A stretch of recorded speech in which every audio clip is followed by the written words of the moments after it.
ಸ್ವಯಂ ಪ್ರೇರಿತವಾಗಿ ರಾಷ್ಟ್ರೀಯ ಸ್ವಯಂ ಸೇವಕ ಸಂಘದ ಕಾರ್ಯಾಲಯದಲ್ಲಿ ಏನು ಘಟನೆ ನಡೆಯಿತು, ದುರ್ಘಟನೆ, ಆ ಘಟನೆ ಬಗ್ಗೆ ಸ್ವಯಂ ಸೇವಕರಾದ ಯಾರಾದ್ರೂ ಸುಧಾ ಬರ್ಬೋದು ಇದಕ್ಕೆ ಅಂತ ನಾವು ಹೇಳಿದ್ದು. ಸ್ವಯಂ ಪ್ರೇರಿತವಾಗಿ ಬಂದಿದ್ದಾರೆ. ಈಗ ನಮ್ಮ ರಾಜಕೀಯ ಧುರೀಣರು ಬಂದಿದ್ದಾರೆ. ಅವ್ರಿಗೆ ನಿನ್ನೆ ಏನು ಘಟನೆ ನಡೀತು ಅದನ್ನು ಸ್ವಲ್ಪ ಮನವರಿಕೆ ಮಾಡಿಕೊಡ್ತೀನಿ. ನಿನ್ನೆ ರಾತ್ರಿ ಸಂಘದ ಬೈಠಕ್ ನಡೀತಿತ್ತು. ವರ್ಷದ ಮಾಮೂಲಿ ಕಾರ್ಯಕ್ರಮಗಳ ಬಗ್ಗೆ ಒಂದಷ್ಟು ಬೈಠಕ್ ನಡೀತಿತ್ತು. ರಾತ್ರಿ 8-9 ಗಂಟೆಯಲ್ಲಿ ಈ ಇಬ್ಬರು ಕ್ರೈಮ್ ಪೊಲೀಸ್ನವರು ಕಾರ್ಯಾಲಯದ ಹತ್ರ ಬಂದಿದ್ದಾರೆ. ನಾವು ಒಳಗಡೆ ಬೈಠಕಲ್ಲಿದ್ದು, ಬೈಠಕ್ ಮುಗೀತು. ಬೈಠಕ್ ಮುಗಿದ್ಮೇಲೆ ನಾವು ಹೊರಗಡೆ ಯಾರು ಕ್ರೈಮ್ನವ್ರು ಬೈರಲ್ಲ ಅಂದ್ಬಿಟ್ಟು ಏನು ಸಮಾಚಾರ ಅಂದ್ರೆ ಸುಮ್ಮನೆ ನನಗೆ ರೌಂಡ್ಸಿಗೆ ಬಂದು ಅಂತ ಹೇಳಿದ್ರು. ಹೌದಾ, ಸರಿ ಮುಗೀತು, ಹೊರಡಿ ನಮ್ದೆಲ್ಲ ಬೈಠಕ್ ಮುಗೀತು ಅಂತಲೂ ಹೇಳಿದ್ದು. ಹೋದ್ರು. ಸರ್ಕಲ್ ಇನ್ಸ್ಪೆಕ್ಟರ್ ಜೀಪ್ ಬಂತು. ಅದಾದ ತಕ್ಷಣ ಹಿಂದ್ಗಡೆ DSP ಬಂದರು. ಇಲ್ಲಿ ಶರಣ್ ಪಂಪಲ್ಲಿ ಯಾರು ಅಂತ ಕೇಳಿದ್ರು. ಶರಣ್ ಟೆಂಪಲ್ ಅಂದ್ರೆ ಯಾರಿಲ್ಲ, ಬೈಠಕ್ ಇತ್ತು, ಬೈಠಕ್ ಮುಗಿಸಿದ್ದಾರೆ, ಅವ್ರು ಹೋಗಿದ್ದಾರೆ. ಸ್ವಯಂ ಸೇವಕರೇ, ಏನೊಂದು ನಮ್ಮ ಪಾಂಡುಪುರದಲ್ಲಿ ಸಂಘದ ಕಚೇರಿಯಲ್ಲಿ ನಿನ್ನೆ ನಡೆದಂತ ಘಟನೆ ವಿಚಾರ ಏನು, ಒಂದು ಏಕಾಏಕಿ ಪೊಲೀಸ್ ಇಲಾಖೆಯವರು ಯಾವ ಒಂದು ನೋಟಿಸ್ ಅಥವಾ ವಾರಂಟ್ ಏನು ಇಲ್ಲದೆ ಶಿವವನ್ನು ಧರಿಸಿಕೊಂಡು ನಮ್ಮ ಪವಿತ್ರ ದೇವಾಲಯದಲ್ಲಿ ಶಿವವನ್ನು ಧರಿಸಿ ಒಳಗೆ ಬಂದಿರುವಂಥದ್ದಕ್ಕೆ ನಾವು ಯಾವ ಕಾರಣದಲ್ಲೂ ಇದನ್ನು ಒಪ್ಪಲಿಕ್ಕೆ ತಯಾರಿಲ್ಲ.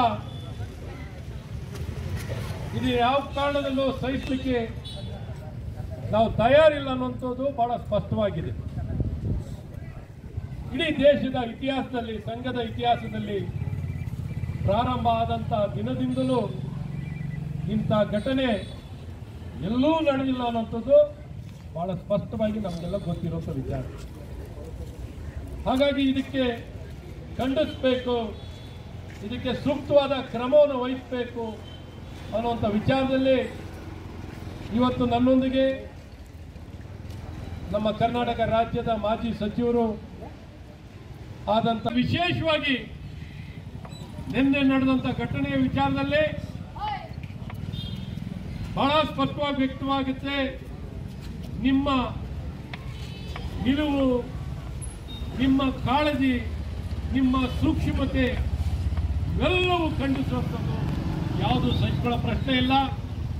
ಇನ್ನು ಹೆಚ್ಚೆಚ್ಚು ಹೇಳದೆ, ಏನೊಂದು ಭಯೋತ್ಪಾದಕರಿಗೆ ರಾಮೇಶ್ವರಂ ಕೆಫೆಯಲ್ಲಿ ಬಾಂಬ್ ಹಾಕಿದವ್ರನ್ನ ನೀವೇ ಮುಂಚೆ ಸರ್ಕಾರದವರು ಹೇಳ್ತಾರೆ, ಇಲ್ಲ ಅವ್ರ ವೈಯಕ್ತಿಕ ವ್ಯತ್ಯಾಸದಲ್ಲಿ ಯಾರೋ ಬಾಂಬನ್ನು ಹಾಕಿದ್ದಾರೆ, ಅವ್ರು ಭಯೋತ್ಪಾದಕರಲ್ಲ, ಕುಕ್ಕರ್ನಲ್ಲಿ ಬಾಂಬ್ ತಗೊಂಡೋಗೋರು ನಮ್ಮ ಸಹೋದರರು.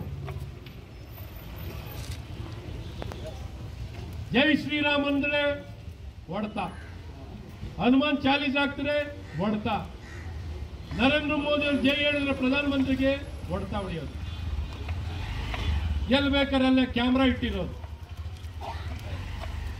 ಎಲ್ಲಿ ಬೇಕಾರ ನಮ್ಮ ಹಿಂದೂ ಕಾರ್ಯಕರ್ತರನ್ನು ಹತ್ಯೆ ಮಾಡಬಹುದು. ನಾಗಮಂಗಲದಲ್ಲಿ ನಮ್ಮ ವಿನಾಯಕನ ಚತುರ್ಥಿಯ ಉತ್ಸವವನ್ನು ತಗೊಂಡು ಹೋಗಿಲ್ಲ. ಸ್ವಾತಂತ್ರ್ಯ ಪೂರ್ವದಲ್ಲೇ ನಡೀತಿರುವಂತಹ ಈ ಕಾರ್ಯಕ್ರಮಗಳು, ಸ್ವಾತಂತ್ರ್ಯ ಪೂರ್ವದಲ್ಲಿ ಸ್ವಾತಂತ್ರ್ಯಕ್ಕಾಗಿ ಪ್ರಾರಂಭ ಮಾಡಿದಂತ ಸಾರ್ವಜನಿಕ ಸ್ಥಳದಲ್ಲಿ ಪ್ರಾರಂಭ ಆಗಿದ್ದು ಈ ವಿನಾಯಕನ ಉತ್ಸವಗಳು. ಈ ರೀತಿ ಸರ್ಕಾರ ಬಹಿರಂಗವಾಗಿ ಇಂಥ ಹೇಳಿಕೆಯನ್ನು ಕೊಡ್ತಾರೆ. ಇಲ್ಲಿ ನೋಡಿದ್ರೆ ದೇಶಭಕ್ತರು, ದೇಶ ಕಟ್ಟುವಂತ ಸಂಘಟನೆಗಳು, ದೇಶ ಪರವಾಗಿ ಐಕ್ಯತೆ, ಅಖಂಡತೆ ರಕ್ಷಣೆ ಮಾಡುವಂತ ದೇಶಭಕ್ತರ ಮೇಲೆ ಈ ರೀತಿ ದೌರ್ಜನ್ಯಗಳು, ಈ ರೀತಿ ಅಧಿಕಾರ ದುರ್ಬಳಕೆ. ನಿಮ್ಗೇನಾರ ಆತ್ಮಸಾಕ್ಷಿ ಏನಾರು ಇದೆಯಾ? ನಿಮ್ಗೇನಾರು ನೈತಿಕತೆ ಇದೆಯಾ? ನಿಮ್ಗೇನಾರು ತಿಳುವಳಿಕೆ ಕೊರತೆನಾ? ನಿಮಗೇನಾಗಿದೆ? ತಕ್ಷಣ ನಾನು ಗೃಹ ಇಲಾಖೆಯನ್ನು ಒತ್ತಾಯವನ್ನು ಮಾಡ್ತೀನಿ, ಈ ತಕ್ಷಣ ಸಮಯವನ್ನು ವ್ಯರ್ಥ ಮಾಡದೆ ಯಾವ ಒಂದು ಕಾನೂನು ಉಲ್ಲಂಘನೆ ಮಾಡದಂತೆ ಈ ಅಧಿಕಾರಿಗಳು, ಯಾವ ಅಧಿಕಾರವಿಲ್ಲದೆ ಸರ್ಚಿಗೆ ಬಂದಿರೋರು, ಇವ್ರನ್ನ ತಕ್ಷಣ ವಜಾವನ್ನ ಮಾಡಲೇಬೇಕು. ಅಲ್ಲಿವರೆಗೂ ಈ ಧರಣ ಮುಂದುವರಿಯುತ್ತೆ.